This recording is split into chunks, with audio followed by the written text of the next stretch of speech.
चलो આગળ આવશે વિદ્યુત સ્થિતિમાનનો તફાવત.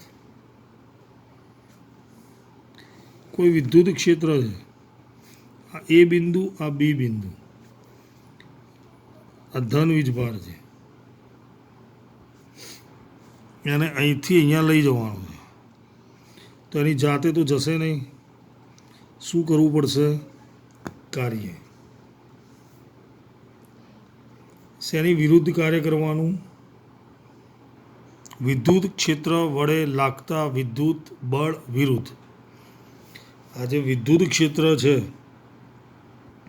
એના દ્વારા આની પર જે બળ લાગે છે એની વિરુદ્ધ કાર્ય કરવાનું છે.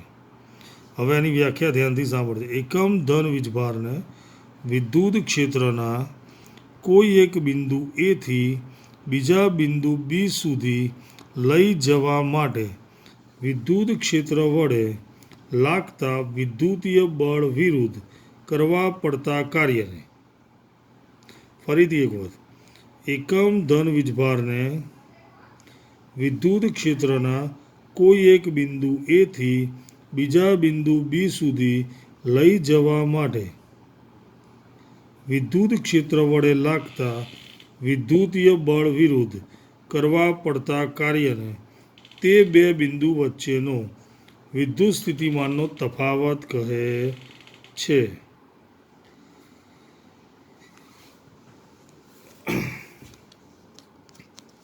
એટલે હવે આપણે જોઈએ એનું સૂત્ર. વિદ્યુત સ્થિતિમાનનો તફાવત બરાબર ઉપરની જેમ જ કાર્ય છેદમાં વિદ્યુત ભાર. આની સંજ્ઞા પણ વી ડબલ્યુ અપોન ક્યુ. એટલે આની જેમ જ જૂલ પ્રતિ કુલમ. એકમ કયો આવશે? વોલ્ટ. ચલો એકમ ધન વીજભારને ફરીથી એક વખત જોઈએ એની વ્યાખ્યા. એકમ ધન વીજભારને વિદ્યુત ક્ષેત્રના કોઈ એક બિંદુ એથી બીજા બિંદુ બી સુધી લઈ જવા માટે વિદ્યુત ક્ષેત્ર વડે લાગતા વિદ્યુતીય બળ વિરુદ્ધ કરવા પડતા કાર્યને તે બે બિંદુ એટલે કે એ અને બી વચ્ચેનો વિદ્યુત સ્થિતિમાનનો તફાવત કહે છે. ખ્યાલ આવી ગયો દરેકને? હવે એનું સૂત્ર શું થાય? વિદ્યુત સ્થિતિમાનનો તફાવત બરાબર કરવું પડતું કાર્ય છેદમાં વિદ્યુત ભાર. ધારો કે એ બિંદુ આગળ વિદ્યુત સ્થિતિમાન છે વી એ, બી બિંદુ આગળ વિદ્યુત સ્થિતિમાન છે વીબી. ત્યારે વિદ્યુત સ્થિતિમાનનો તફાવત નીચે મુજબ દર્શાવાય. વીબી માઇનસ વીએ ડબલ્યુ અપોન ક્યુ.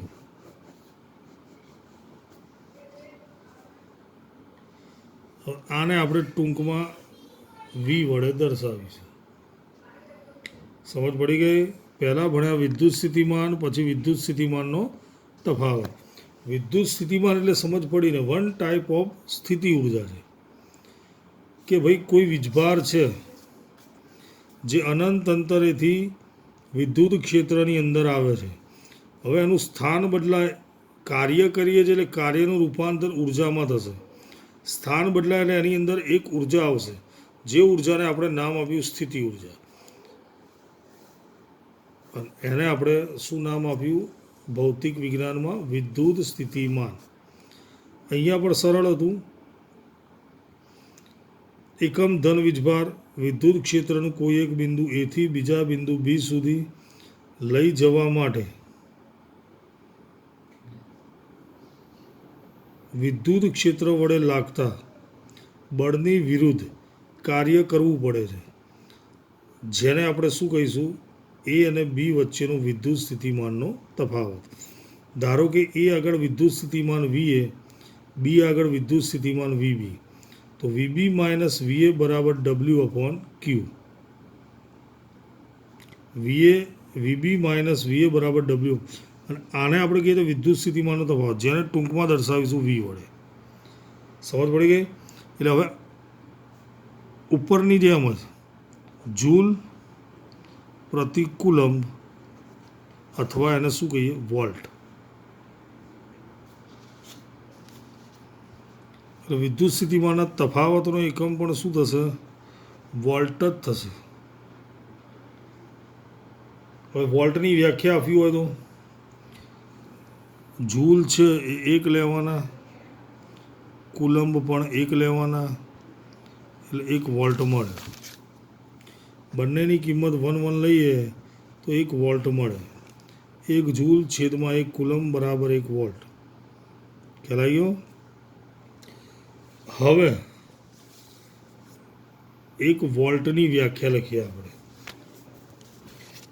શેની વ્યાખ્યા? 1 વોલ્ટ.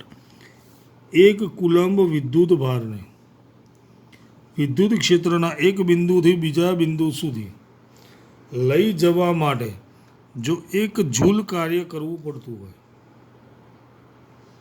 ફરીથી 1 કુલંબ વિદ્યુત ભારને એક બિંદુથી બીજા બિંદુ સુધી લઈ જવા માટે 1 જૂલ કાર્ય કરવું પડતું હોય તો તે બે બિંદુ વચ્ચેનો વિદ્યુત સ્થિતિમાનનો તફાવત 1 વોલ્ટ છે તેમ કહેવાશે.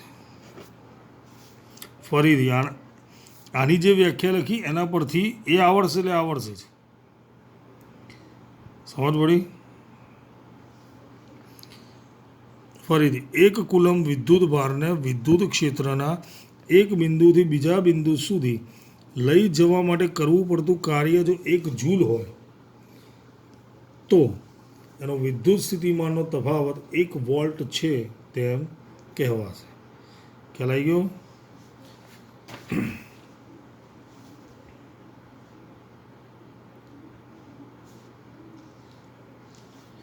હવે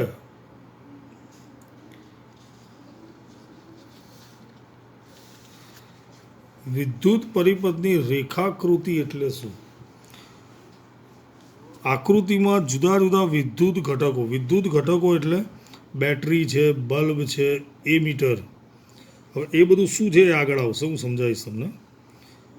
સાપેક્ષ સ્થાન અને જોડાણો તેમની વિદ્યુત સંજ્ઞાઓ સાથે દર્શાવવામાં આવે. એમના સ્થાન દર્શાવવાના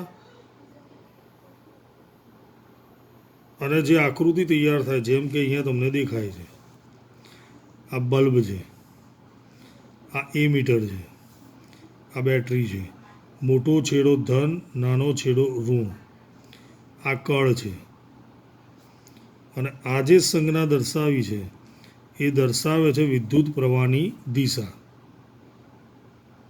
કે વિદ્યુત પ્રવાહ પ્લસથી માઇનસ તરફ જઈ રહ્યો છે. ખ્યાલ આવી ગયો?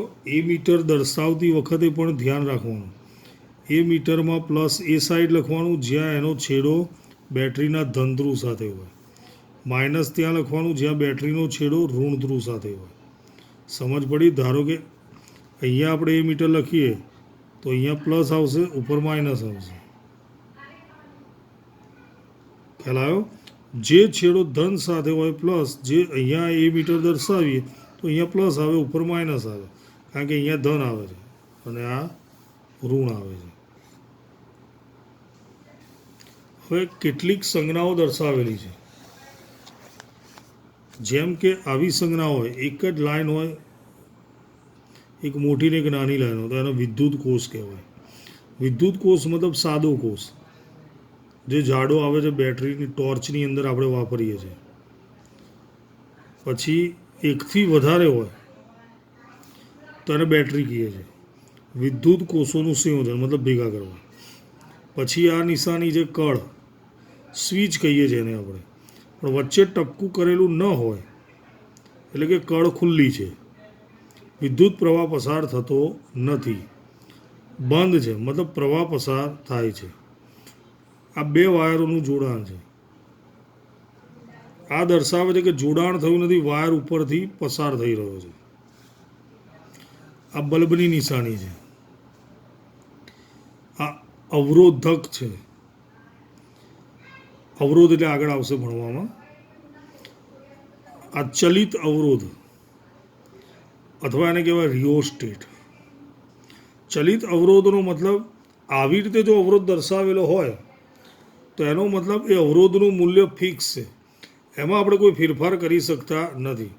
અને આ રીતે હોય તો એનો મતલબ એ અવરોધનું મૂલ્ય ફિક્સ નથી, એમાં આપણે ફેરફાર કરી શકીએ છીએ. ખ્યાલ આવે? પછી સૌથી છેલ્લે છે એ મીટર, જે વિદ્યુત પ્રવાહનું મૂલ્ય દર્શાવે છે. વિદ્યુત પ્રવાહ માટેનો એકમ કયો છે? એમ્પિયર.